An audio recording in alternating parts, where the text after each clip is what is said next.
શિક્ષણ સેવાને સન્માન સમારોહ 2026 વિદ્યા દદાતી વિનયમ બારગામ રોહિત પરિવાર શિક્ષણ સેવા સમિતિ દ્વારા આયોજિત ભવ્ય શૈક્ષણિક પ્રોત્સાહન અને ઇનામ વિતરણ કાર્યક્રમ ખૂબ જ હર્ષોલ્લાસ સાથે સંપન્ન થયો। આ પ્રસંગે તેજસ્વી તાલાઓને પ્રોત્સાહિત કરવા માટે પૂજનીય સંતો, મહંતો, સામાજિક આગેવાનો, વહાલા વિદ્યાર્થીઓ અને વાલીઓ ખૂબ જ મોટી સંખ્યામાં ઉપસ્થિત રહ્યા।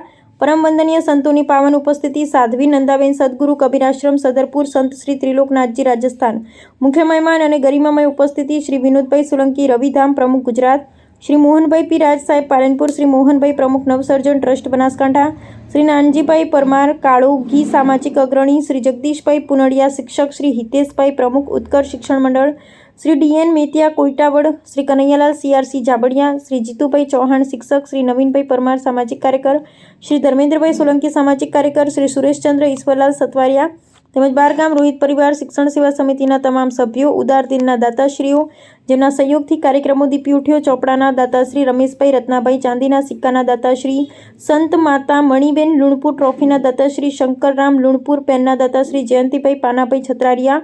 કાર્યક્રમની એક ઝલક ઉચ્ચ ટકાવારી મેળવનાર તેજસ્વી વિદ્યાર્થીઓને પ્રોત્સાહિત કરવા માટે 2200 નંગ ચોપડા, ટ્રોફી અને પેનનું વિતરણ કરવામાં આવ્યું। ઉપસ્થિત તમામ મહાનુભાવોનું પુસ્તક, શાલ અને ફુલહારથી ભવ્ય સ્વાગત કરવામાં આવ્યું। સુરેશ સતવારિયા અને તેમની સમગ્ર યુવા ટીમની અથાગ મહેનતને બિરદાવતા તેઓનું પણ શાલ અને ફુલહારથી વિશેષ સન્માન કરવામાં આવ્યું। આ સુંદર અને પ્રેરણાદાયી કાર્યક્રમને સફળ બનાવવા બદલ તમામ વિદ્યાર્થીઓ, વાલીઓ, દાતાશ્રીઓ અને કાર્યકર્તાઓનો હૃદયપૂર્વક આભાર। સૌ વહાલા વિદ્યાર્થીઓને ઉત્તરોત્તર પ્રગતિ આપે તેવી શુભકામનાઓ। બારગામ રોહિત પરિવાર શિક્ષણ સેવા સમિતિના આયોજન થકી અને સદરપુર યજમાન પદે રમેશભાઈ રત્નાભાઈના પરિવાર, પરમાભાઈ બાના પરિવારના બાઉભાઈ ચેલાભાઈ અને નિઃશુલ્ક ચોપડા વિતરણ માટે તમામ ખર્ચ અને જમણવારના પણ એ દાતા છે અને તમામ બારગામોમાં બારગામ જે સુત્રારા, જાબડિયા, સદરપુર, લુણપુર, અણીવાડા, બુકોલી, નિશાનાવાસ, વારા તમામે આમંત્રણ આપી તમામ વિદ્યાર્થીઓને પ્રોત્સાહિત કરવા માટે અને ભવિષ્યમાં શિક્ષણ માટે આગળ વધે। બાબા સાહેબનું જે મુખ્ય સૂત્ર છે શિક્ષણ